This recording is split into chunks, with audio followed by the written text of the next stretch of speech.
धियो यो नः प्रचोदयात्।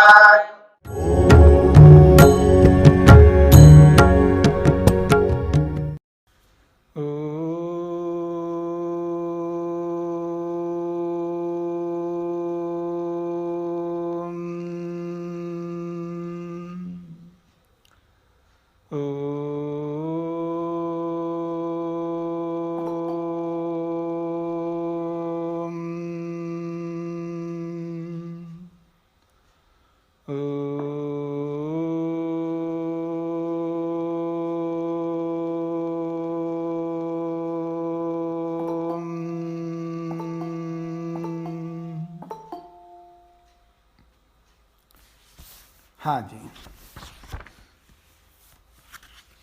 छांदोग्योपनिषद तृतीय प्रपाठक 13वां खंड प्रारंभ होने जा रहा है।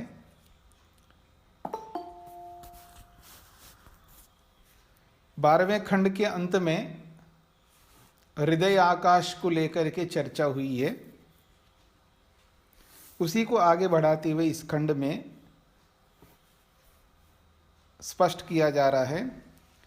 तस्य व एतस्य हृदयस्य पंचदेव सुषयः सह यो अस्य प्रांग सुषि स प्राणस्तच्चक्षुः स आदित्यः तदेतत् तेजो अन्नाद्यम् इति उपासीत तेजस्वी अन्नादो भवति य एवं वेद।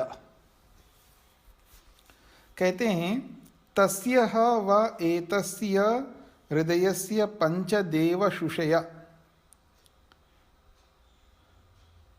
तस्य हृदयस्य, वो जो हृदय बताया गया है, हृदय का मतलब यहाँ पर ये हार्ट नहीं है। यहाँ हृदय का मतलब है वो अवकाश, वो स्थान जहाँ पर परमात्मा या आत्मा का दर्शन होता है, उसको हृदयाकाश कहते हैं। यानी खाली स्थान, स्पेस, जिस स्थान पर आत्मा या परमात्मा का दर्शन होता है उसको हृदय कहते हैं। तो ह वै निश्चित रूप से तस्य हृदयस्य, तस्य एतस्य हृदयस्य, उस इस जो हृदय है, इस हृदय के पंचदेव सुषय,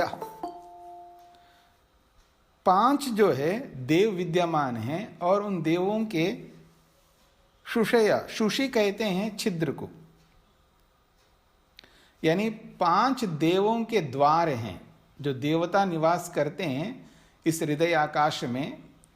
देवता निवास करते हैं, देवता लोग रहते हैं, तो उनके 5 प्रकार के द्वार हैं, यानी 5 प्रकार के छेद हैं। फिर कहा सह यह अस्य प्रांग सुषि, और वह ये जो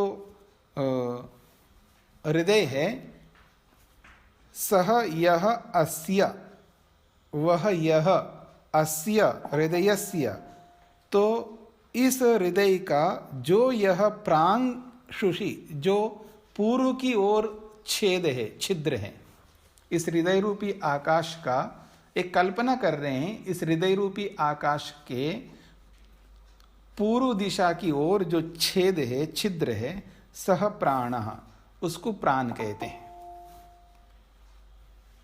तच्चक्षु, वास्तव में वो प्राण प्राण के रूप में नहीं है, वो चक्षु, चक्षु के रूप में है, नेत्र के रूप में है।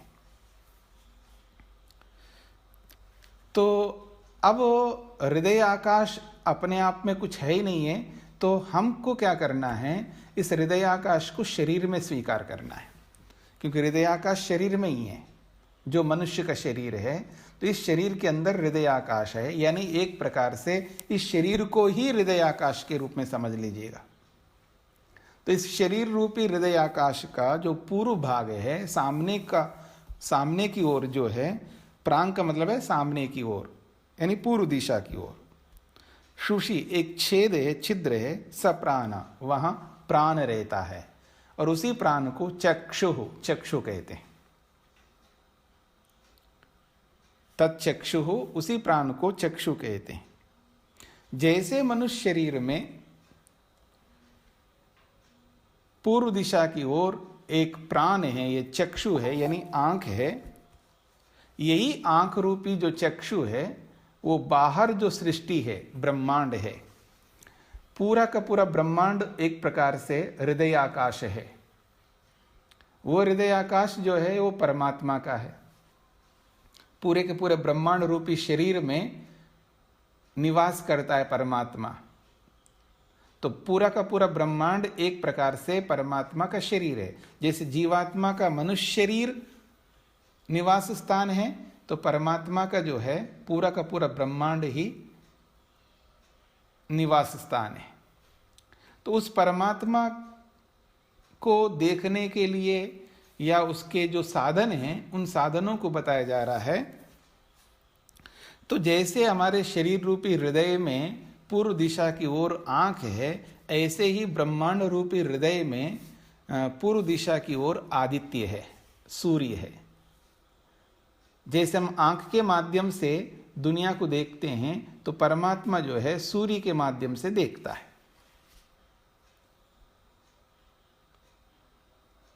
आप ये नहीं समझना कि परमात्मा के पास क्या सामर्थ्य नहीं है देखने का, उसको सूर्य की क्या आवश्यकता है। सूर्य तो हमारे लिए है,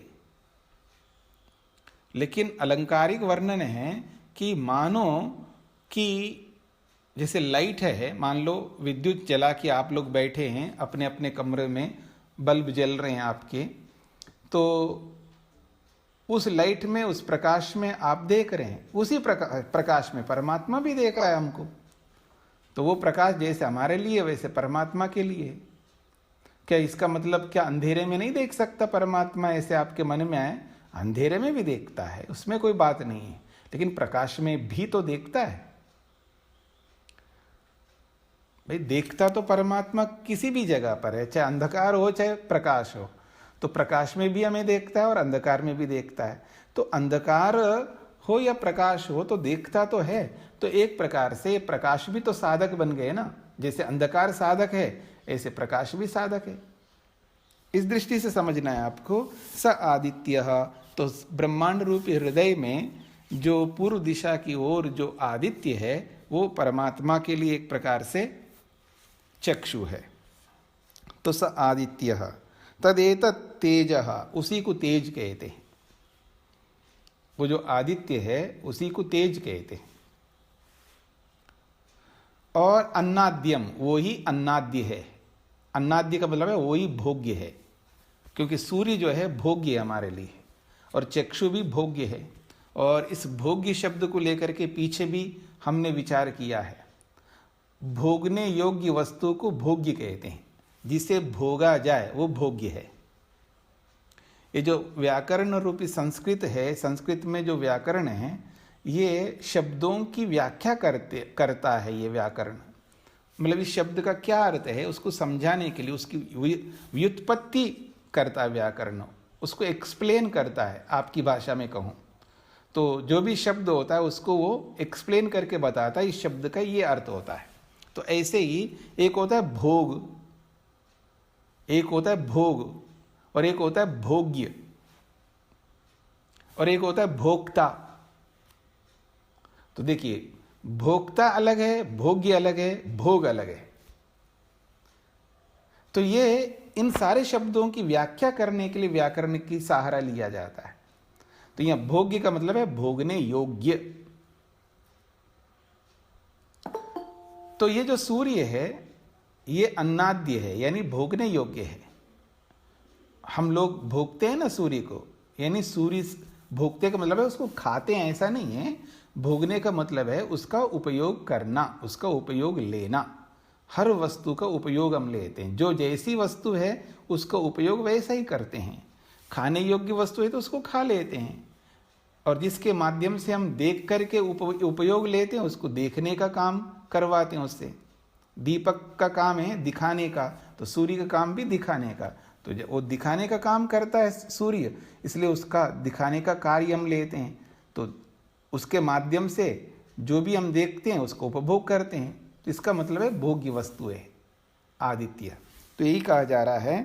तो अन्नाद्यम, वो अन्नाद्य है यानी भोग्य है। तो उस आदित्य को अन्नाद्य मान करके, उस चक्षु को अन्नाद्य मान करके उपासिता, उसकी उपासना हमें करनी चाहिए। जो चक्षु है, अगर हमारे शरीर के अंदर आंख ना हो, देखने का साधन ना हो, हम कुछ भी भोग नहीं सकते। कुछ भी का मतलब है जो रूप के माध्यम से जिन जिन को हम भोगते हैं उनको भोग नहीं पाएंगे हम। और रूप एक अपने आप में बहुत महत्वपूर्ण वस्तु है, महत्वपूर्ण चीज है। आंखें ना हो तो उसके लिए एक प्रकार से जीवन जो है ना व्यर्थ सा हो जाता है। आप ये सोच सकते कि अंधे लोग भी तो जीते हैं, बस जी रहे हैं वो। मेरी बात को समझने का प्रयत्न करना। केवल जीना ही नहीं, सुख से जीना है, शांति से जीना है, तृप्ति से जीना है। तो आप में से कोई कह सकते हैं कि अंधा व्यक्ति भी तो शांति से जीता है। जीता होगा, उसकी अंतरात्मा में जाकर के पूछो आप, तो आपको पता लगेगा, उसका जीना आपको समझ में आएगा। किसी लेश मात्र भी उसको दुख ना हो, ऐसा तो हो नहीं सकता। काश मेरे को भी आंखें होती, ये अफसोस, ये पीड़ा, ये क्लेश उसको नहीं सताता हो, ऐसा बिल्कुल नहीं है। अरे उसकी तो आंखें नहीं हैं, आपका तो कलर भी नहीं है। हाँ, मतलब मैं ये नहीं कह रहा हूँ जो गोरे लोग हैं उनकी बात नहीं कर रहा हूँ। मान लो मेरे को ले लो, मैं सांवला हूँ, काश भगवान जो है ना मेरे को गोरा बना देता, ठीक है ना। आदमी नहीं सोचता क्या? ये क्या, ये क्लेश ही तो है। अब मेरे से पूछो, कभी कभी मेरे मन में नहीं आता हो, मतलब किसी के अंतरात्मा में जाकर के पूछो ना आप, किसी नाटे आदमी को पूछो, पता लगेगा। किसी काले आदमी को बिल्कुल कोयला की तरह दिखता हो, उससे पूछो।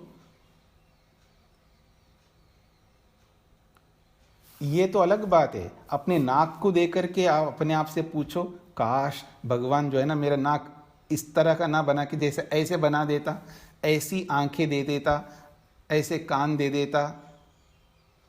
एक एक अवयव को लेकर के आदमी परेशान होता है। क्लेश है सारे के सारे, आपके क्लेशों को गिना रहा हूं मैं। ऐसा मत समझना कि आप दुखी नहीं होते हैं। आप किसको लेकर के दुखी नहीं होते, सबको लेकर के दुखी होते हैं, कभी ना कभी होते हैं। आज नहीं होते हैं तो पीछे हुए होंगे भूतकाल में, आज नहीं हो रहे हैं तो भविष्य में किसी ना किसी को लेकर के क्लेशित होंगे आप। ये सारी की सारी अविद्या है हमारे में जो रहती है। इस अविद्या से ऊपर उठने के लिए सारी बातें हो रही है। इसलिए कहा जा रहा है कि अन्नाद्यम, उसको अन्नाद्य भोग्य मान करके उसकी उपासना करनी है हमें। तो ये जो आंख है, ये जो आदित्य है, ये सब जो है हमारे लिए भोग्य है। इसके बिना तो हमारे जीवन बहुत मुश्किल हो जाएगा। तो इसको अन्नाद्य मान करके, भोग्य मान करके इसका सेवन करना चाहिए, इसकी उपासना है। और कैसे सेवन करना चाहिए? सेवन तो सभी करते हैं, कौन नहीं करता? सूर्य का प्रयोग कौन नहीं करता? आंख का प्रयोग कौन नहीं करता? जिसकी आंखें वो सब प्रयोग करते हैं। और दिन में तो आना ही पड़ेगा उसको, और रात से निकल करके दिन में आना पड़ेगा। दिन में कौन सूर्य का प्रयोग नहीं करता है? प्रयोग तो सभी करते, सेवन तो सभी करते हैं। लेकिन किसके लिए सेवन कर रहे हैं हम लोग? इन आंखों का, इस आदित्य का सेवन किसके लिए कर रहे हैं? मुक्ति के लिए कर रहे हैं, तब तो बहुत अच्छी बात है। बस जीने के लिए वैसे कर, बस ठीक है। अब सूर्य है तो सबको लाभ दे रहा है, हमें भी दे रहा है, ठीक है।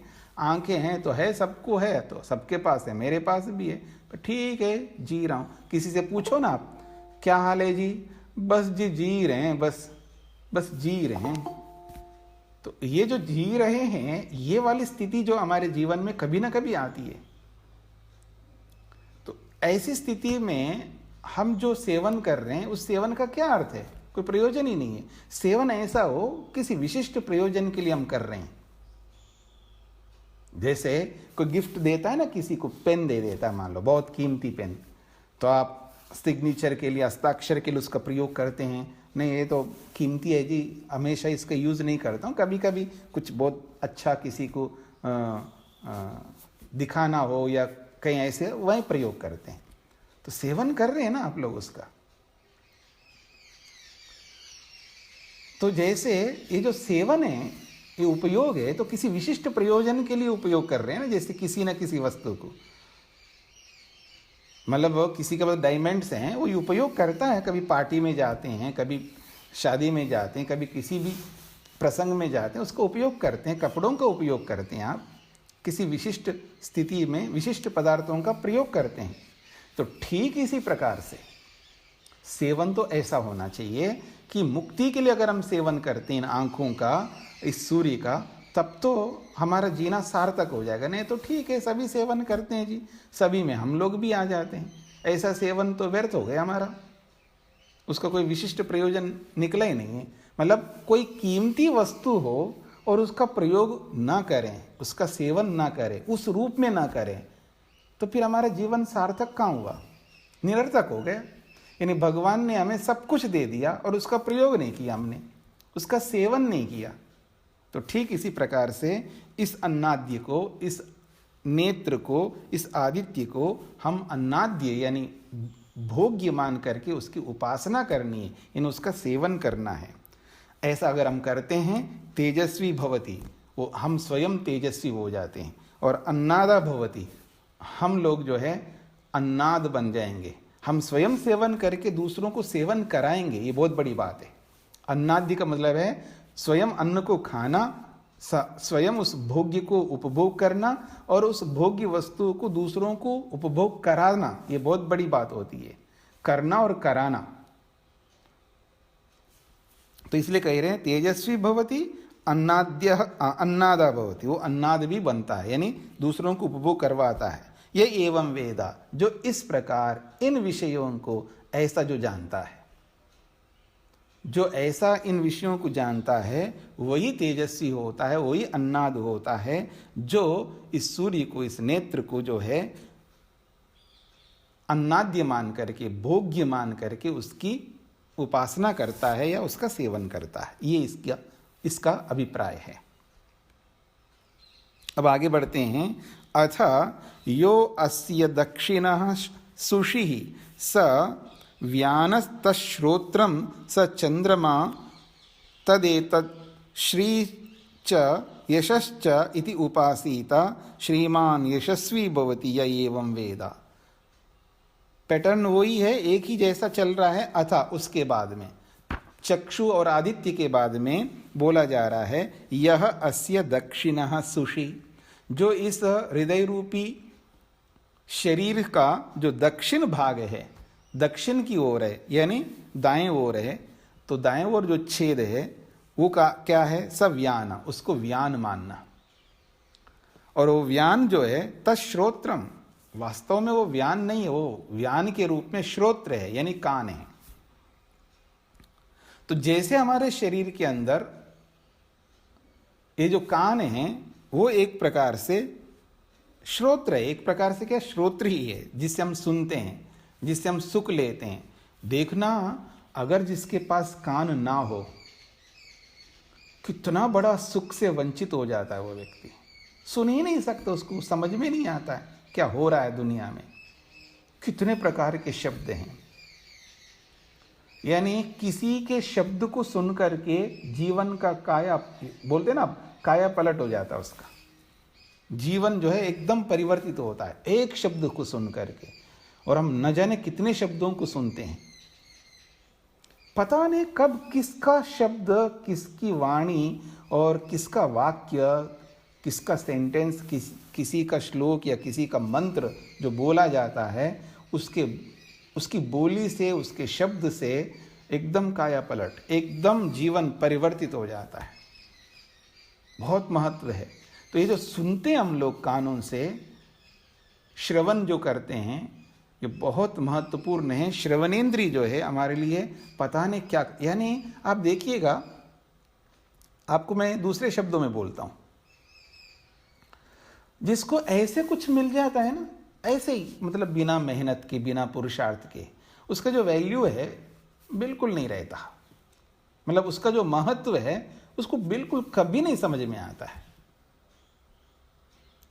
जैसे मेरे को याद है, मैं बचपन में मेरे को 5 पैसे मिल जाते थे, 5 पैसे। 5 पैसे, 5 पैसे भी नहीं, मेरे को याद है 1 पैसा मिलता था, 1 पैसा।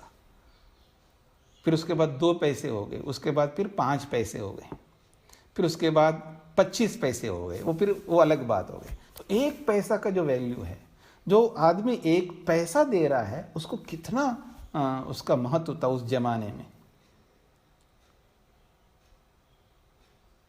तो हम लोग 25 पैसे तक आ गए, उसके बाद में बस गुरुकुलों में आ गए, उसके बाद तो अलग ही स्थिति हो गई।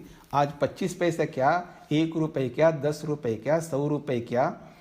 एक बार एक लिस्ट आई थी कि मुंबई के अंदर, क्योंकि उसको माया नगरी बोलते हैं मुंबई को, कि जो जेब खर्चा जो है ना, उसकी लिस्ट आई थी कि 5000 रोजाना जो 5000 का जेब खर्चा है ना, गिनती नहीं है, गणना नहीं है।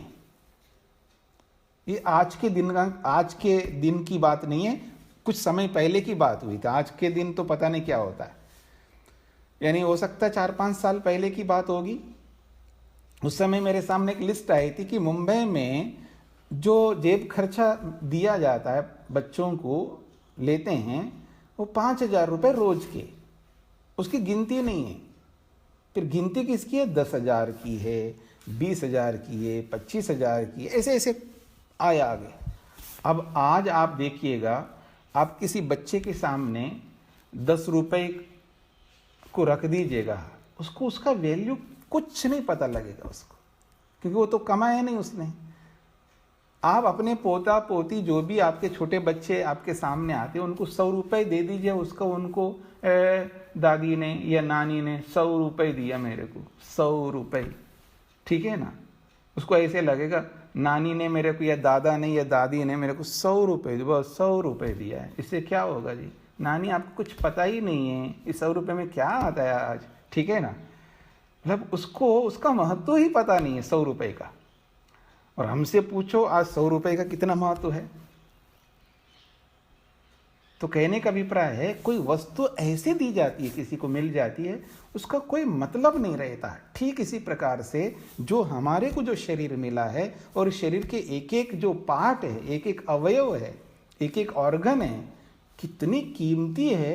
कभी सोचना इस पर बैठ करके, आत्मनिरीक्षण करके, या जिसको कहते हैं हम निधिध्यासन, एकदम जैसे ध्यान में बैठता है ना व्यक्ति, ऐसे ध्यान में बैठ करके फिर अपने शरीर के एक एक पार्ट को, एक एक अवयव को सामने रख करके सोचिएगा, तो आपको समझ में आएगा कि कितना मूल्यवान है। लेकिन हमारे लिए इसका तो कोई मूल्य नहीं है। इसको ऐसे करते हैं जैसे शरीर नहीं है तो बिल्कुल कबाड़ा है। मतलब ऐसा खिलवाड़ करता है अपने शरीर के साथ आदमी, बहुत ज़्यादा खिलवाड़ करता है। उसको एहसास ही नहीं होता है कि शरीर के अंदर क्या डालना, क्या नहीं डालना, कितना डालना, कब डालना, कैसे डालना, कुछ भी पता नहीं रहता है। बस आंख मीच करके चल रहा होता है। और इस शरीर को जो मुक्ति के लिए भगवान ने हमें प्रदान किया है, बहुत बड़े प्रयोजन के लिए इस शरीर को दिया है, इसको कैसे संभाल के रखना जा ताकि उस बड़े प्रयोजन को हम इस शरीर के माध्यम से प्राप्त कर सकें, ये एहसास आज आदमी के जीवन में नहीं है। इसलिए बहुत ज़्यादा खिलवाड़ करता है इस शरीर के साथ। इसलिए एक बात कहा करता हूं, there is no time, any time. कभी भी कैसी भी स्थिति हो, आप 24 घंटे में से 1 मिनट खाली नहीं दिखाई देता है जो आदमी खाता हुआ दिखाई ना दे, बस खाता ही जाता है। हम लोग पहले ट्रेनों में चलते थे तो सुबह 4 बजे हम उठते हैं तो भी खाते हुए दिखते हैं, रात को 12 बजे गलती से उठ के देखे तो भी खाते हुए दिखते हैं। और बीच बीच में तो उस समय ट्रेन में आज भी आते होंगे, बस 5 मिनट निकलता ही नहीं है, फिर दूसरा जाता है, फिर 5-10 मिनट के बाद फिर तीसरा आता है, फिर चौथा आता है। मतलब सुबह से लेकर शाम तक मतलब बेचने वाले आते रहते हैं और खरीदने वाले खरीदते रहते हैं और खाने वाले खाते रहते हैं। मैं ये नहीं कह रहा हूं नहीं खाना चाहिए, भाई चीजें तो खाने के लिए है। जो चीजें खाने के लिए है और उसको ना खाएं तो फिर कौन खाएगा, इसमें कोई बात नहीं है। बात ये है कि क्या आपको भूख लग रही है तो खाओ ना, किसने मना किया। मतलब जब नीड होती है ना, आवश्यकता होती है, जैसे पानी की आवश्यकता शरीर में होती है तो शरीर मांगता है पानी, प्यास लगती है। और आवश्यकता है तो भूख लगती है तो तब हम खाते हैं। अब खाने के बाद फिर दोबारा अगर कोई आ जाए, क्यों खाएंगे? ये वो नहीं कर सकता जब शरीर का महत्व समझ लेता हो। मैं बीच में ये प्रसंग थोड़ा सा बड़ा इसलिए रहा हूं, थोड़ा एहसास हमको करना होगा हम कब क्या कैसे करते हैं अपने शरीर के साथ में, ये थोड़ा सा हमको पता लगना चाहिए। नहीं पता लगेगा ना, थोड़ा सा मतलब दिल को ऐसा लगना चाहिए, जिसको कहते हैं ना कोई गंडासा लेकर के दिल को फाड़ रहा हो, छेद कर रहा हो, ऐसा लगना चाहिए हमको, ताकि हमें ये पता लगे कि हम कर क्या रहे हैं अपने शरीर के साथ में। शरीर बहुत महत्वपूर्ण है। दुनिया में अगर किसी की कीमत है, किसी की भी कीमत है, समझ लेना ये शरीर की कीमत है। इसकी कीमत कोई दुनिया में नहीं दे सकता। सारी धरती बेच डालो आप, मतलब सारी धरती को बेच करके आप मंगल में जाकर के रहो या कहीं भी रहो, पूरी धरती को बेचो, लेकिन ये शरीर वो नहीं दे पाएगा जैसा आज है हमारे पास में। वो कृत्रिम आर्टिफिशियल बना के जरूर दे सकता है, लेकिन उसमें ये स्थिति नहीं होगी। इसलिए कहने का अभिप्राय ये है कि ये जो आंख दिया है हमको परमात्मा ने, अब उसके बाद में कहा जा रहा है ये जो श्रोत्र दिया है, श्रोत्र जो है ज्ञान का इतना बड़ा साधन है, बिना श्रोत्र के कोई भी विवेक कर ले बहुत मुश्किल होता है। क्योंकि सारी विद्या जो है हमको जो मिलती है वो कानों के माध्यम से, श्रोत्रेंद्रिय के माध्यम से, सारा विवेक इसके माध्यम से प्राप्त होता है। ठीक है, वहाँ आंख भी कारण है और भी इंद्रियां कारण हैं, लेकिन सर्वाधिक जिनका प्रयोग होता है, क्योंकि विद्यार्थी जो है गुरुजनों से जो विद्या प्राप्त करेगा कानों के माध्यम से तो प्राप्त करेगा, सुन करके तो प्राप्त करेगा। और हमारा जो वेद है जिसको श्रुति नाम से बोला जाता है, ये कहाँ पहले पुस्तकें थी, मतलब पुस्तकें नहीं थी, इसका ये अर्थ नहीं है कि उस समय उनके पास इतना नॉलेज नहीं था, उनके पास ऐसी बुद्धि नहीं थी इसलिए उन्होंने पुस्तक नहीं बनाया। क्योंकि साधन उसको आवश्यकता, साधन की उस व्यक्ति को आवश्यकता होती है जिसके पास सामर्थ्य नहीं होता है।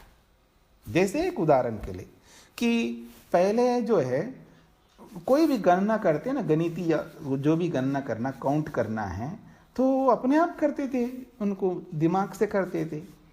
आज किसी भी बच्चे को बोलो जी हाँ जी उस आदमी को 90 रुपये देना है और किसी को 85 रुपये देना है, किसी को जो है 69 रुपये देना है, किसी को ये देना है, अब वो क्या करेगा, मोबाइल उठाएगा, उसमें से फिर वो ऐप निकालेगा, कैलकुलेटर निकालेगा, फिर उसको सामने रखेगा, फिर उसको दबाएगा, फिर वो गणना करेगा। ठीक है ना। तो कहने का अभिप्राय है कि जब अधिक से अधिक साधनों का प्रयोग वो करता है जिसके पास सामर्थ्य कम होता है। याद रखना, जिसके पास सामर्थ्य कम हो वो ही अधिक साधनों का प्रयोग करता है। जिसके पास सामर्थ्य ज्यादा होता है वो कम साधनों का प्रयोग करता है। एक अर्थ में बता रहा हूं, एक सिक्के के एक पहलू को बता रहा हूं मैं, ये समझ लीजिएगा। मैं सिक्के के हर पहलू को सामने नहीं रख रहा हूं। सिक्के का एक पहलू है जो अधिक से अधिक साधनों का प्रयोग इसलिए करता है क्योंकि उसके पास सामर्थ्य कम है। जिसके पास सामर्थ्य ज्यादा होता है वो कम से कम साधनों का प्रयोग करता है। तो ये भी एक बहुत बड़ा विज्ञान है। तो ये जो कान है हमारे, ये बहुत महत्वपूर्ण है, इसलिए कहा जा रहा है श्रोत्रम। वो श्रोत्र है जिसके माध्यम से हमको न जाने क्या ज्ञान होता है।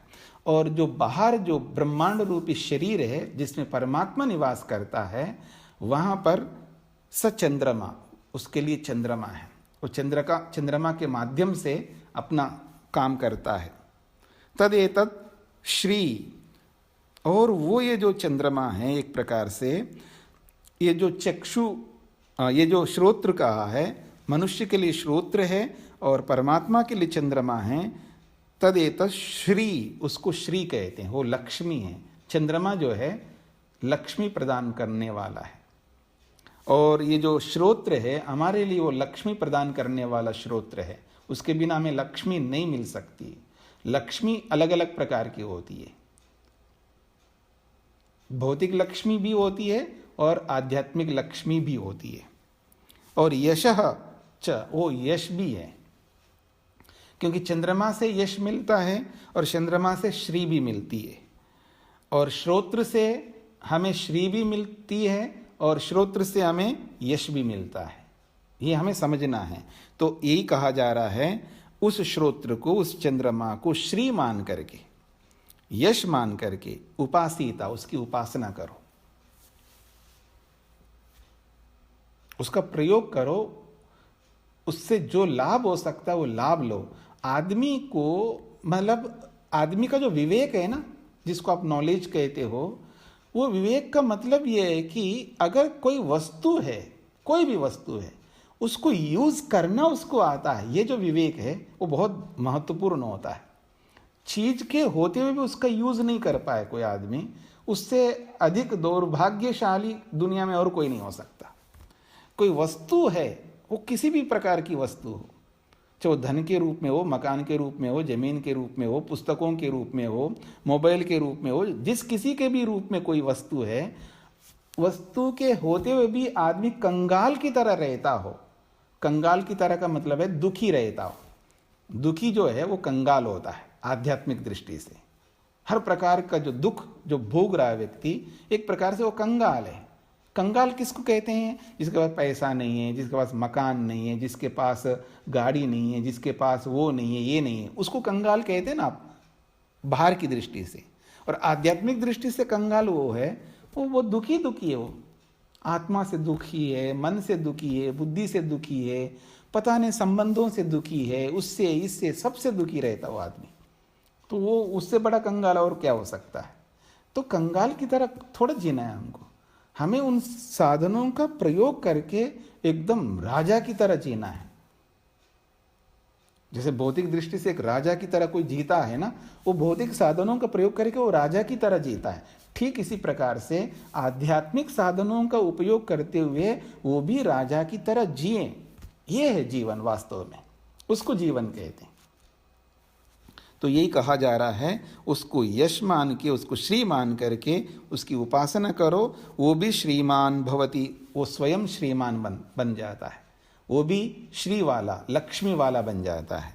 फिर यशस्वी भवति, वो यशस्वी बनता है, उसकी भी कीर्ति होती है दुनिया में, उसका भी नाम होता है। यह एवं वेदा, जो व्यक्ति इस प्रकार जानता है, किस प्रकार? श्रोत्र को, चंद्रमा को वो श्री के रूप में, यश के रूप में मान करके उसका सेवन करता हुआ वो स्वयं श्रीमान और यशस्वी बन जाता है। ये इसका अभिप्राय है। अथ यो अस्य प्रत्यंग सुषिः सो अपानः सा वाक् सो अग्नि तदेतत् ब्रह्मवर्चसम् अन्नाद्यम इति उपासीता ब्रह्मवर्चसी अन्नादो भवति य एवं वेद। अगली बात कही जा रही है, कह रहे हैं अथ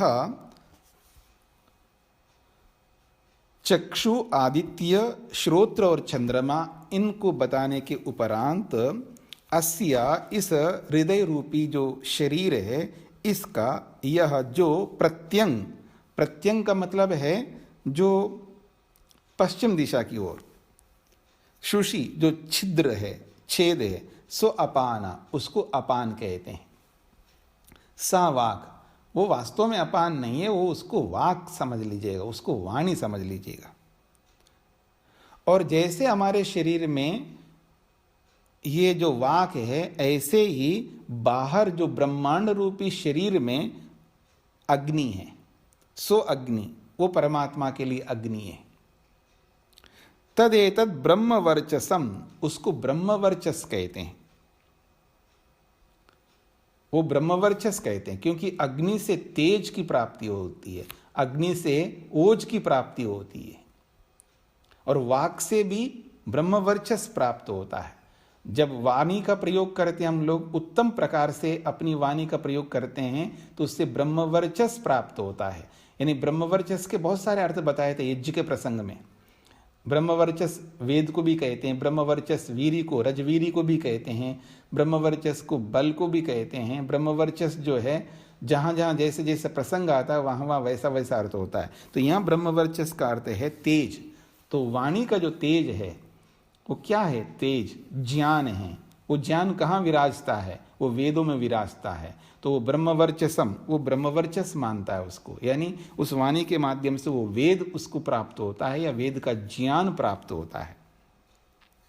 और ये जो वेद है या वेद का ज्ञान है, ये जो ब्रह्मवर्चस है, ये एक प्रकार से अन्नाद्यम, ये हमारे लिए भोग्य वस्तु है, क्योंकि इसी के माध्यम से ही हम अपने लक्ष्य तक पहुंचेंगे। इस ब्रह्मवर्चस के बिना हम मुक्ति में नहीं जा सकते हैं। ये ब्रह्मवर्चस वेद है, विवेक है, वैराग्य है। इस वैराग्य को अपना करके इसका उपभोग करते हुए ही, इसका सेवन करते हुए ही हम अपने लक्ष्य तक पहुंचेंगे। इसलिए इसको अन्नाद्य यानी एक प्रकार से भोग्य मान करके इसकी उपासिता, इसका सेवन करना चाहिए, इसकी उपासना करनी चाहिए। ऐसा अगर कोई करता है तो ब्रह्मवर्चसी भवति, वो ब्रह्मवर्चसी बन जाता है, वो स्वयं वेदवान बन जाता है, वो तेजवान बन जाता है, वो वीर्यवान बन जाता है। और अन्नादः भवति, और वो दूसरों को भी वो वेद ज्ञान देने वाला होता है, दूसरों को भी शक्तिशाली बनाने वाला होता है, दूसरों को भी वो अन्न प्रदान करने वाला होता है। यह एवं वेदा, ऐसा जो कोई भी व्यक्ति जानता है, समझता है। अथ यो अस्य उदं सुषि सह समानः तत्मनः सह पर्जन्यः तदेतत् कीर्तिः च, फिर कहा व्युष्टिः च इति उपासीत, कीर्तिमान व्युष्टिमान भवति य एवं वेद। बहुत अच्छी बात कही जा रही है। अथा उन तीनों बातों को बताने के बाद में पहले तो बताया था चक्षु आदित्य, दूसरे स्थान पर बताया श्रोत्र और चंद्रमा, तीसरे स्थान पर बताया, तीसरे स्थान पर क्या बताया जी? तीसरे स्थान पर बताया है वाक और अग्नि। अब चौथा स्थान, तो अथ यह अस्य उदं सुषि, ये जो इस शरीर रूपी अंतर हृदय है, इसका जो उदंग उत्तर दिशा की ओर जो सुषि एक छेद है, छिद्र है, स समान, उसको समान मान लीजिएगा। समान क्या है? तत्मनः, वो समान नहीं है, मानो वो मन है। सपर्जन्यः, जैसे शरीर में मन है समान के रूप में, ऐसे ही बाहर रूपी सृष्टि के अंदर पर्जन्यः बादल है। तदेतत् कीर्ति ही, और वो जो पर्जन्य है उस पर्जन्य से कीर्ति प्राप्त होती है, और मन से भी कीर्ति प्राप्त होती है। फिर कहा है व्युष्टिश्च, एक व्युष्टि भी प्राप्त होती है। व्युष्टि का मतलब यहां कांति, पराक्रम, या यूं समझना चाहिए शरीर की लावण्यता, शरीर की सुंदरता, एक तेज, एक प्रकार से यूं कह सकते हैं। आप देखेंगे ना किसी किसी के मस्तक को आप देखेंगे ना एकदम तेज से युक्त, तेज का मतलब एक लावण्य, एक अलग प्रकार से एक ग्लो उसके अंदर आ जाता है, एक प्रकार से एक अच्छा उसका लगता है उसका मस्तक, तो ऐसा समझ लीजिएगा। तो ये कांति है व्युष्टि का अर्थ। तो उस मन को, उस पर्जन्य को कीर्ति देने वाला या कीर्ति देने वाले या कांति को, तेज को देने वाले ऐसा मान करके उपासिता, उसकी उपासना करो। तो देखिए मन की उपासना का मतलब मन का सेवन। हम लोग जैसे ही होश में आ जाते हैं ना, सुबह उठते ही मतलब एहसास करने लगता हाँ मैं हूं, तो तब से लेकर के जब तक निद्रा के लिए हम बेड पर नहीं जाते, यानी निद्रा में नहीं जाते दोबारा, तब तक मतलब जागृत, पूरी जागृत अवस्था में ऐसा समय नहीं रहता जिस समय में हम मन का प्रयोग नहीं करते हो। यानी हर समय मन का प्रयोग करते, लेकिन जिसका सबसे ज्यादा यूज करने वाले होते उसी के बारे में हमें पता नहीं होता है। ये बहुत बड़ी कमी है हमारे में।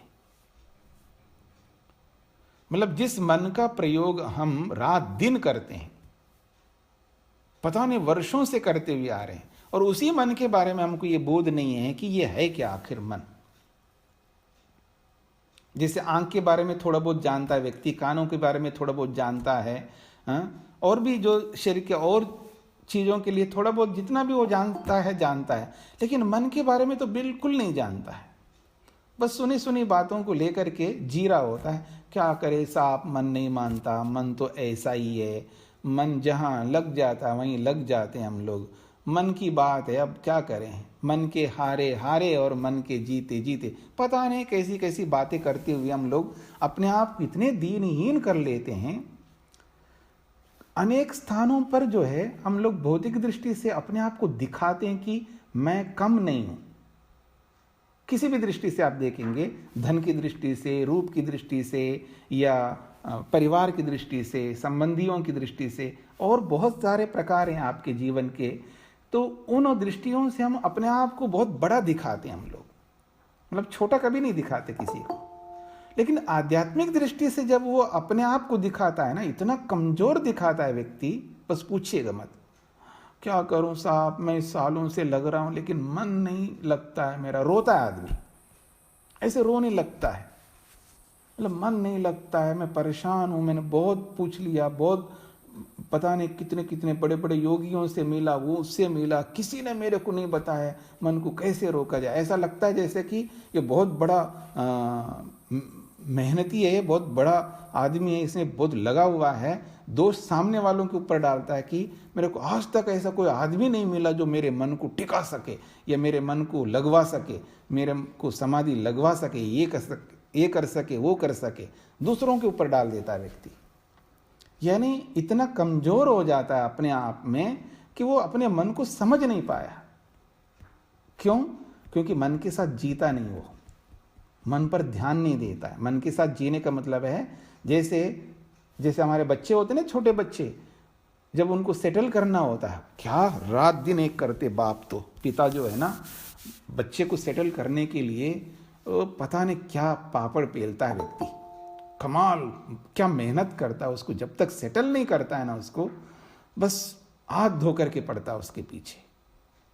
जब उसको सेटल करता है, सांस लेता है, हाँ कुछ किया मैंने अपने जीवन में। तो जैसे और चीज़ों के लिए और लोगों के लिए हम बहुत मेहनत करते हैं, लेकिन अपने लिए नहीं मेहनत करते हैं, अपने मन को समझने के लिए मेहनत नहीं करते। तो यहाँ पर यही बात कही जा रही है कि जो व्यक्ति उस मन को अपनाता है, मन का सेवन करता है, मन की उपासना करता है, और किस रूप में उसकी उपासना करता है? कीर्ति के रूप में और विष्टि के रूप में। क्योंकि मन को अगर जब समझ करके चलता है तो उसकी इतनी कीर्ति होती है, बस पूछिएगा। ये वही आप मतलब आप सुन करके ही आपको अपने आप में आपकी कीर्ति हो जाती है।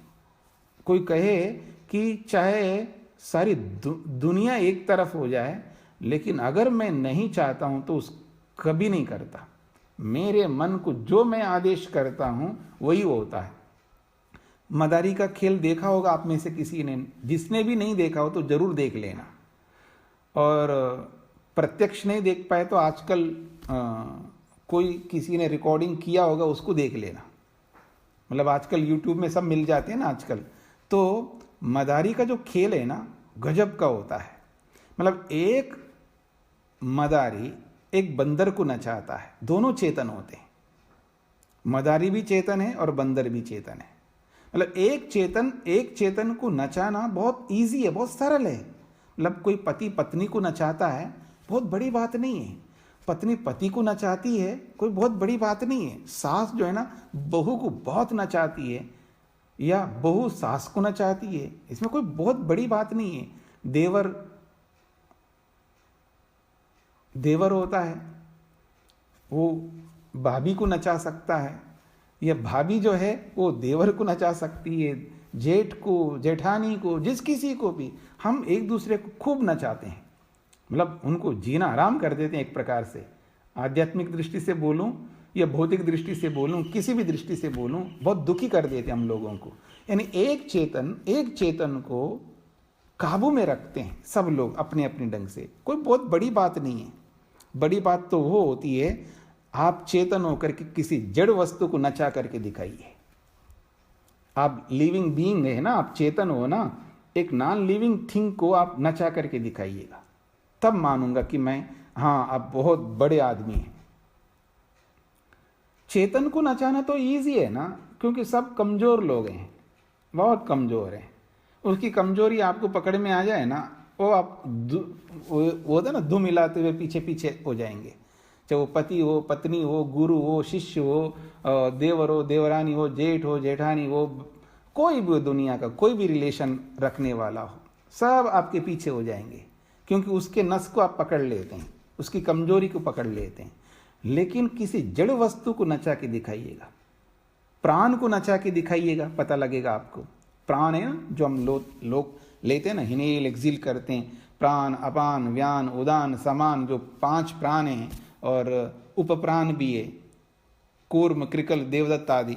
तो प्राणों को नचा करके दिखाइए, अपनी इंद्रियों को नचा करके दिखाइए। ये सब जड़ वस्तुएं हैं। इनको नचाने का मतलब है इनको अपने काबू में रखना, अपने कंट्रोल में रखना। जैसे पति पत्नी को कंट्रोल में रखता है, या पत्नी पति को कंट्रोल में रखती है, माँ बाप बच्चों को कंट्रोल में रखते हैं, बच्चे भी माँ बाप को कंट्रोल में रखते हैं, सब एक दूसरे को कंट्रोल में रखते हैं, यानी चेतन चेतनों को कंट्रोल में रखते हैं।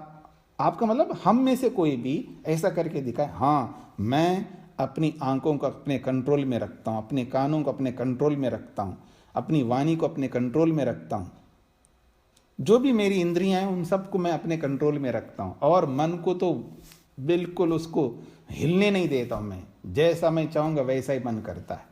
ये है इनको नचाने का मतलब। ऐसा हमें कर लें, हम लोग कर लें, तो ये है जीवन। किसी भी चेतन को नचाना बहुत बड़ी बात नहीं है। आज कोई भी किसी को भी नचा सकता है, पढ़ा लिखा हो, अनपढ़ हो।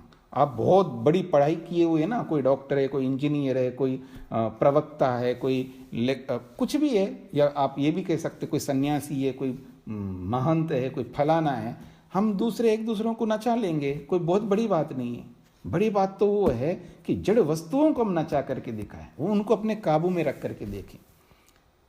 जब ये कर लेंगे तब तो बहुत आसान है, हम अपने लक्ष्य को आसानी से प्राप्त कर लेंगे, एकदम नैया को पार कर देंगे हम लोग, सबसे पहले, सबसे आगे। ये वाली बात है कि यहां पर कहा जा रहा है मन को ऐसा बना दो, या मन का सेवन ऐसा करो जिससे हमें वो कीर्ति मिले। कौन सी कीर्ति? हाँ, ये अपने मन को काबू रखता है। मतलब सब खा रहे हैं जी, मतलब सब खा रहे हैं, लेकिन ये नहीं खा रहा है, पूरा कंट्रोल है इसका। सब देख रहे हैं लेकिन ये नहीं देख रहा, पूरा कंट्रोल है। सब सुन रहे हैं लेकिन ये नहीं सुनता, पूरा कंट्रोल है। सब छू रहे हैं, ये नहीं छूता, कंट्रोल है इसका। मतलब 5 ज्ञानेंद्रियों पर, 5 कर्मेंद्रियों पर कंट्रोल करना, इंद्रिय जित बनना, इससे बढ़कर क्या हो सकती है उपलब्धि जीवन में? बहुत बड़ी उपलब्धि है। हम गुलाम होते हैं किसी न, कोई आंखों के गुलाम है, कोई कानों के गुलाम है, कोई वाणी का गुलाम है, कोई स्पर्श इंद्री का गुलाम है, कोई किसी का गुलाम है। गुलाम बन करके जीते हैं हम लोग। वो गुलामी जो है हटाना है हमको, स्वतंत्र होना है। गुलामी का जीवन जो है ना बहुत दुखदाई है। तो ये जो है, ये जो कीर्ति है ना, जब किसी के बारे में हम सुनते हैं ना, इसको बहुत कंट्रोल है, इसके ऊपर बैठ के नाचो ना, बिल्कुल शांत रहता है, कभी गुस्सा ही नहीं आता इस आदमी को। एक बार नहीं, मैंने लाख बार देखा इस आदमी को, यानी अनेक बार देखा। ऐसा बोलने वाले को भी कितना सुख मिलता है, उसकी कितनी कीर्ति हो रही होती है। और उसके बारे में और लोग जब बोलते रहेंगे तो उसकी कीर्ति कीर्ति है, ऐसी कीर्ति बढ़ेगी उस व्यक्ति की। ऋषियों की कीर्ति क्यों है, महापुरुषों की कीर्ति क्यों है? आप देखेंगे ना, मर्यादा पुरुषोत्तम राम की कीर्ति कोई कम है? योगीराज श्री कृष्ण की कीर्ति देखिए, कोई कम है? चाहे वो हनुमान की कीर्ति देखिए, कोई कम है? शिवाजी की कीर्ति देखिए, कोई कम है? ऐसे जो भी महापुरुष हुए हैं उनकी कीर्ति देखिएगा। क्यों है उनकी कीर्ति? क्योंकि उनके अंदर वो पावर, वो शक्ति थी, उनके पास वो सामर्थ्य था, जिन्होंने जीत लिया था, जिनको भी जीता होगा अपने अपने क्षेत्र के। तो कहने का अभिप्राय है, मन को भी अगर ऐसा मान करके हम चलेंगे तो निश्चित बात है हम बहुत आगे बढ़ेंगे, और हमारी कीर्ति भी होगी, और हमारे जीवन में एक बहुत बड़ा तेज, एक कांति आएगी, जिसके कारण से हम भी कीर्तिमान हो जाएंगे और विष्टिमान बन जाएंगे। ऐसा जो व्यक्ति जान लेता है, समझ लेता है, ये बात कही गई यहाँ पर। अब आप में से कोई प्रश्न जिनको पूछना हो तो पूछ सकते हैं। प्रणाम स्वामी जी। प्रणाम जी।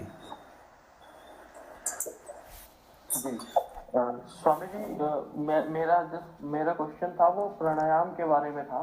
जी जैसे आपने योग दर्शन में भी बताया है कि जब प्राणों को बाहर निकाल के बाहर रोक देते हैं तो उसमें काफी भय लगता है, मतलब कि ऐसा लगता है कि जैसे मृत्यु सामने ही खड़ी है। जी तो बस मैं स्वामी जी, मैंने वो स्वामी रामदेव जी से सीखा है, मतलब ऑनलाइन देख के सीखा है। तो मैं ये पूछता था कि स्वामी जी, जैसे कि इसमें भय वाकई में बहुत ज्यादा भय लगता है, तो मैं ये पूछ रहा था कि इस भय से कैसे इसको जीता जाए, मतलब कैसे उससे मतलब कि जीता जाए उस भय को, क्योंकि वो मतलब काफी इसमें फिर वो एकदम से मतलब बंद करना पड़ता है, जैसे प्राणायाम करते करते तो बीच में ही रोक देना पड़ता है सर, वो होता नहीं है, तो उसके लिए। जी, पहली बात तो कुछ चीज़ें ऐसी होती जिनको हर चीज़ को हम ऑनलाइन से नहीं सीखना चाहिए। हम लोगों को इतना भी अपने आप को वैसा नहीं बनाना चाहिए कि हम घर बैठे बैठे ही हर चीज़ सीख लें। कुछ चीज़ें हैं जो जैसे हम लोग अभी पढ़ रहे हैं, तो ये तो एक आपत्ति काल है, सब मेरे पास नहीं आ सकते या मैं आपके पास नहीं आ सकता, एक अलग स्थिति है। इसका ये अर्थ नहीं कि हम हर चीज़ जो है ऑनलाइन से सीख लें या टीवी से सीख लें। तो उसमें कुछ चीज़ें तो सीख लेंगे, ना करने वालों की अपेक्षा तो बहुत कुछ सीख लेंगे, पर उसमें जो कुशलता आनी चाहिए, जिस कुशलता के कारण से हम अपने लक्ष्य को प्राप्त कर सकते हैं, वो कुशलता वैसी नहीं आएगी जैसी कुशलता हम उस व्यक्ति के सामने प्रत्यक्ष बैठ करके सीख करके लाएंगे।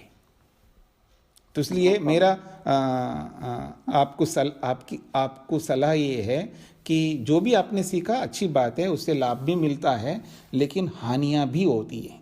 तो उन हानियों को रोकना है तो आपको प्रत्यक्ष सीख लेना चाहिए। जब कभी ऐसा अवसर आएगा तो आपको प्रत्यक्ष सीख लेना चाहिए। जी जी स्वामी, धन्यवाद। ओम स्वामी जी। जी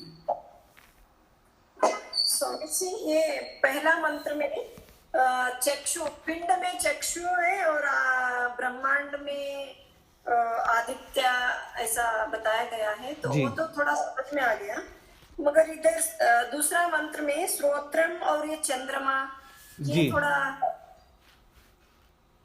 हाँ जी, जी जी जी जी, वो ऐसा है कि इसको केवल एक उपमा के रूप में समझ लीजिएगा। आप हर चीज को ऐसे कनेक्ट करके देखेंगे तो नहीं जुड़ जाएगा। आपने यजुर्वेद के 31वें अध्याय को आप एक बार दोबारा पढ़ करके देखिएगा, वहां पर भी ऐसा किया है। किसी को चंद्रमा बना दिया, किसी को आंखें बनाया, और मेरे विचार से कौन सा है, और भी बहुत सारे मंत्र हैं। वो 31वें, ये ऋग्वेद में भी ऐसा ही आया हुआ है। तो बस केवल एक तुकबंदी समझ सकते हैं, आपकी भाषा में, मोटी भाषा में बोलूं, एक तुकबंदी लगाई है, उसमें मत जाइए कि इसका क्या कनेक्शन है।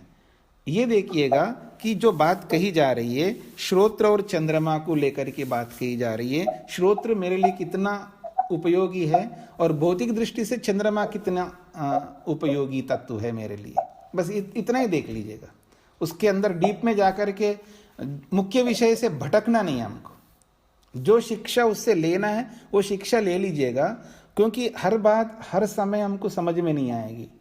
फिर कभी आपको जरूर समझ में आएगी। इसको एक बार, दो बार, तीन बार, अनेक बार जब पढ़ेंगे ना कभी कोई बात समझ में आ जाएगी। आज जितना समझ में आ रहा है उसमें अगर ध्यान देंगे ना, बहुत लाभ ले सकते। कई बार क्या होता है, मैं एक जनरल बात बता रहा हूं आपको, ये मत समझना कि आपके लिए बता रहा हूं, मतलब सरस्वती जी के लिए बता रहा हूं, ऐसा नहीं है। एक जनरल बात क्या होती है, आदमी जो भूल करता है, बहुत सारी भूलें ये करता है कि कहीं बाल का खाल उतारने में लग करके जो शिक्षा लेनी है, जो लाभ लेना है, वो नहीं ले करके व्यर्थ की चीजों में उलझ जाता। आज उसके लिए व्यर्थ की चीजें होंगी, वो कल के लिए उपयोगी हो सकते हैं।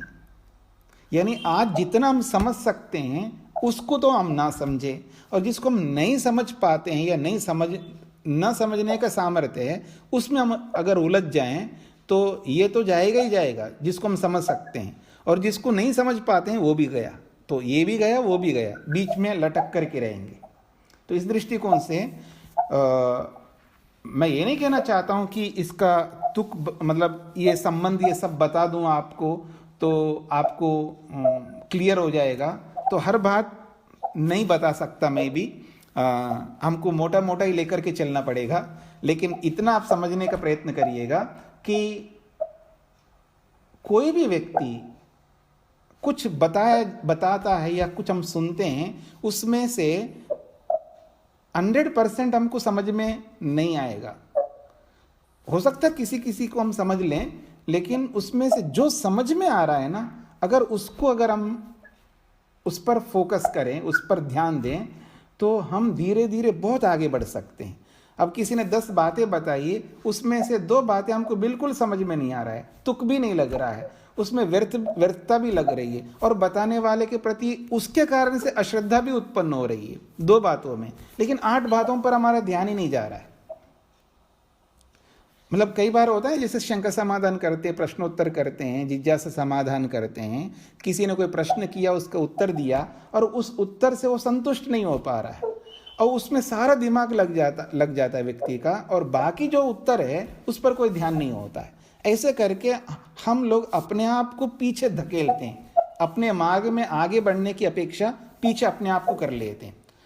इसलिए मैं सबके लिए कहना चाहूँगा, अगर कोई बात कभी किसी वजह से समझ में नहीं आता, उसमें बुद्धि लगाने की कोई आवश्यकता नहीं है, बाद में समझ में आ जाएंगे वो, क्योंकि बहुत सारे ऐसे शास्त्र हैं, बहुत सारे ऐसे माध्यम हैं, हर शास्त्र को, हर बात को या हर विषय को, हर इशू को हम नहीं हृदयंगम कर पाएंगे, लेकिन जितने किए हैं उस पर हम चलने का प्रयत्न करेंगे तो हम बहुत जल्दी मतलब एकदम दौड़ते हुए अपने लक्ष्य की ओर आगे बढ़ेंगे। ये मैं आप सबसे कहना चाहूँगा जी।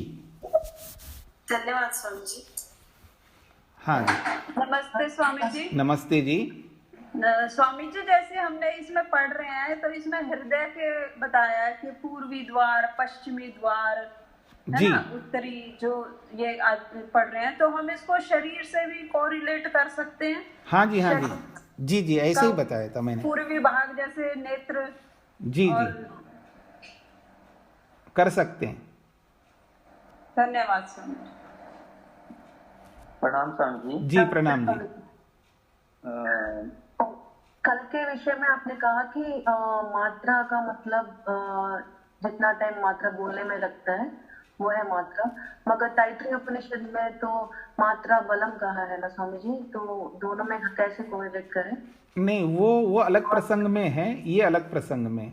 ये उच्चारण के प्रसंग में मात्रा का मतलब ये है कि बोलते समय जितना टाइम लगता उसको यहाँ मात्रा के रूप में लिया है, और कहीं मात्रा शब्द बलम के लिए आएगा, कहीं मात्रा शब्द और किसी अर्थ के लिए आएगा, वो अलग अलग प्रसंग में आएगा। वो भी सही है, ये भी सही, ये भी राइट है, वो भी राइट है, प्रसंग के अनुसार। ठीक है सर जी हाँ, शेखर जी। हाँ स्वामी जी, आपने कहा कुछ दिन पहले कि हम मनुष्य योनि में इतने पाप कर सकते हैं और नीचे से नीचे योनि में भी जा सकते हैं, मनुष्य योनि से ही। जी, और ऐसा भी होगा स्वामी जी कि हम मनुष्य योनि में इतने पाप करते हैं कि शायद हमें, क्योंकि जैसा हम देखते हैं कि काफी योनियों में जाना पड़ता है, एक के बाद एक, कभी कुत्ता मतलब मानव से कुत्ता बने, कुत्ता से बिल्ली, से मच्छर, क्या फिर और नीचे की पता नहीं कहाँ कैसे करता है, ऐसे काफी बार जन्म मिल सकता है ना। या तो कभी मानव कुत्ता भी चला जाए, कुत्ते से वापस मानव भी आ सकता है, जैसे जैसे उसका पाप का अकाउंट है। क्योंकि ऐसा तो नहीं है कि भाई एक ही शरीर मिलता है कर्मों के हिसाब से और वापस हम मानव योनि में आते हैं स्वामी जी। नहीं, ऐसा बिल्कुल नहीं है कि हम मनुष्य होकर के फिर अगले जीवन के लिए मनुष्य बनेंगे, बिल्कुल जरूरी नहीं है। हमारे कर्म निर्धारित करते हैं, और वो कर्म जो है वो एक प्रकार के नहीं है। हमारे जो कर्म हैं वो जितनी योनियां हैं पूरी धरती पर, जितनी भी योनियां हैं, लेकिन जो सुनी बात हम लोग जो बोला करते हैं कि 84 लाख योनियां हैं, मान के भी चले कि 84 लाख योनियां हैं, तो यूं समझ लीजिएगा 84 लाख वैरायटी के कर्म हम करते हैं। यानी हम इस मनुष्य शरीर में, जैसे आज आप में से कोई 80 साल के हैं, तो कोई 80 साल के हैं तो वो बचपन से लेके 80 साल तक कितने कर्म किए होंगे, वो सारे के सारे कर्मों को मैं ये कह सकता हूँ दुनिया भर के योनियों में जाने वाले कर्म वो कर चुका है व्यक्ति। मनुष्य योनि में जाने वाले कर्म भी कर चुका है, लेकिन विभिन्न योनियों में जाने वाले कर्म भी कर चुका है, उसको पता नहीं है। तो जी वो है।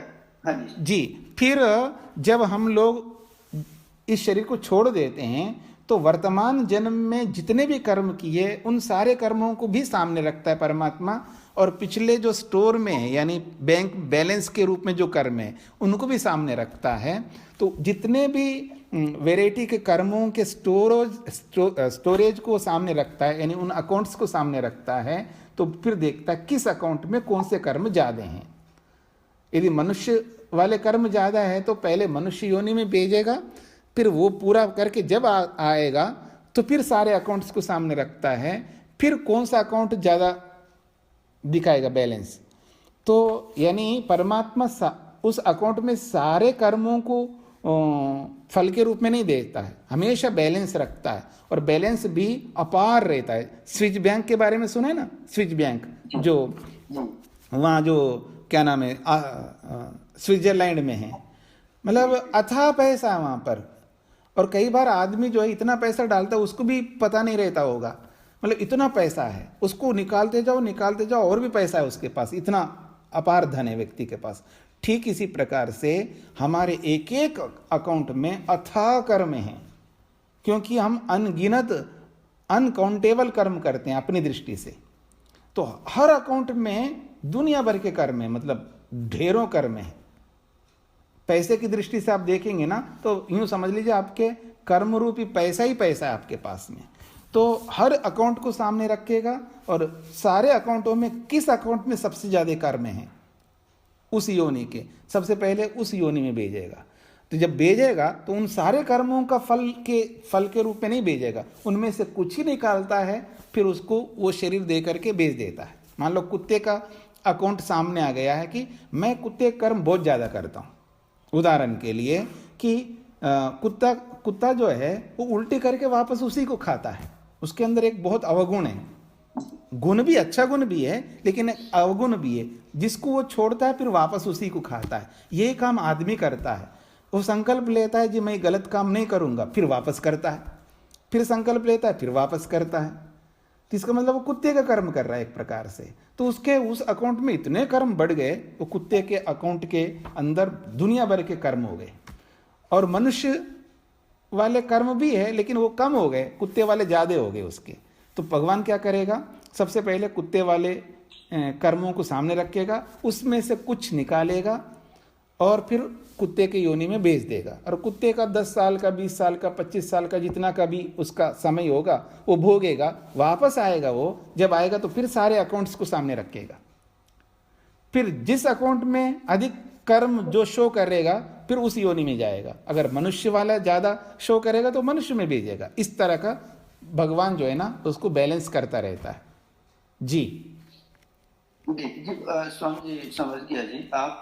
लेकिन हम दूसरी योनि में तो कर्म करते ही नहीं। भगवान ने तो सारा अकाउंट देख ही लिया, पहले ये कुत्ता बनेगा, फिर बिल्ली बनेगा, फिर मच्छर बनेगा, फिर इसकी जिसमें जाएगा, क्योंकि वो कर्म तो कर ही नहीं रहा, उसको तो भोग करना है। जी जी सब योनियों में। तो परमात्मा ने तो उसको पहले ही अपने अगले 100 साल, 5 जन्म, 100 जन्म, 1000 जन्म का पहले ही चिट्ठा वो लाइन लगा दिया है कि भाई ये तेरा है, क्योंकि वो कर्म तो कर ही नहीं रहा, वो क्रेडिट तो कुछ कर ही नहीं रहा ना स्वामी जी। जी ऐसा ही है, ऐसा ही है। लेकिन बीच बीच में मनुष्य योनि में भी आता रहता है ना, क्योंकि जैसे उदाहरण के लिए 10 अकाउंट्स है हमारे सामने, 9 अकाउंट्स तो मनुष्य से भिन्न योनियों में, वहां कर्म होते नहीं, वहां भोग ही है। लेकिन 10वां अकाउंट जो है मनुष्य का है, तो जैसे मनुष्य के अकाउंट में अधिक कर्म शो करेगा तो मनुष्य जब बनाएगा, जैसे मनुष्य बनता है अब उस एक जीवन में इतने और अधिक कर्म कर डालता है वो, फिर और अकाउंट बढ़ते रहते हैं। इसलिए आना जाना होता रहता, उसमें इसमें उसमें इसमें। जी हाँ जी माता जी। स्वामी जी, जी मेरे प्रश्न का आधा उत्तर तो आपने दे दिया जी कि मनुष्य जन्म के बाद वो फिर से मनुष्य जन्म में आया और कर्म करता गया, और फिर उसने मनुष्य कर्म ज्यादा किए, मगर कुछ कर्म तो अलग अलग योनियों के भी हुए। जी अगर वो हर बार 4, 10 जितनी भी मनुष्य जन्म लेता जाता है, तो जो दूसरे छोटे छोटे कर्म है वो भी तो संचित होते जाते हैं, उनका क्या हिसाब होता है?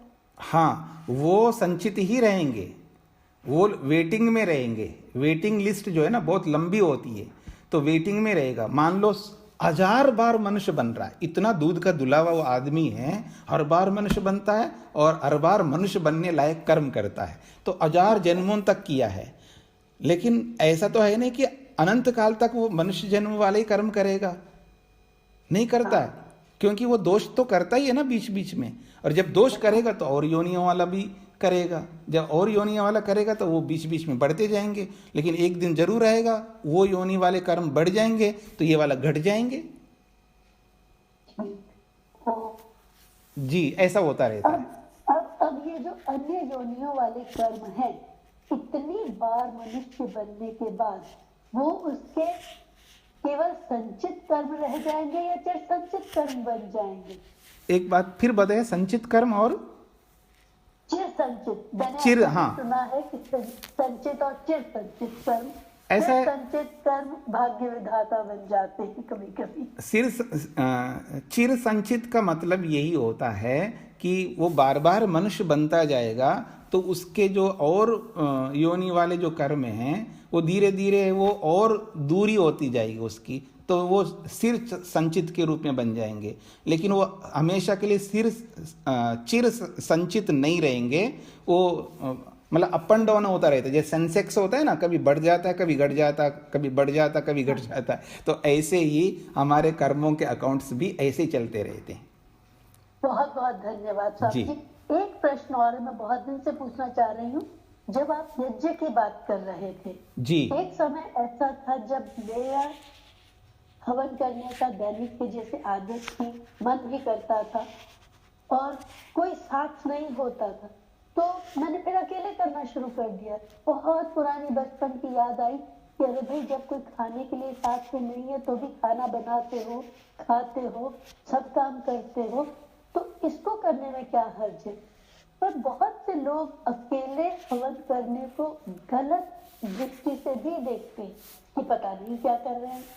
उसके लिए आप क्या गाइड करेंगे? उसके लिए तो यही गाइड करूंगा, वो जो जैसा देखते हो उनको देखने दीजिएगा और हम अपना अपना करते रहेंगे क्योंकि उसका कोई इलाज नहीं है। जी हाँ, मैं निश्चिंत हो गई। जी जी जी क्योंकि धन्यवाद। दुनिया जो है ना, दुनिया का काम है कहना, अच्छा करो तो भी कहेंगे, बुरा कहेंगे तो भी कहेंगे, वो कहना कभी रोकेंगे नहीं। जी चलिएगा, आपका टाइम ज़्यादा जा रहा है, इसको यहीं पर विराम देते हैं।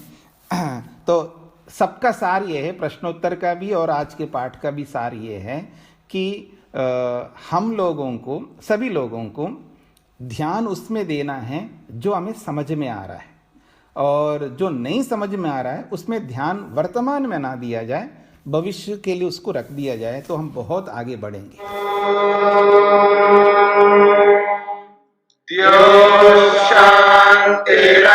शान्तिरन्तरिक्षं शान्ति पृथिवी शान्तिरापः शान्तिरोषधयः शान्तिः वनस्पतयः शान्तिर्विश्वे देवाः शान्तिर्ब्रह्म शान्ति सर्वं शान्ति शान्तिरेव शान्ति क्षमा शान्तिरेधि। ॐ शान्ति शान्ति शान्ति।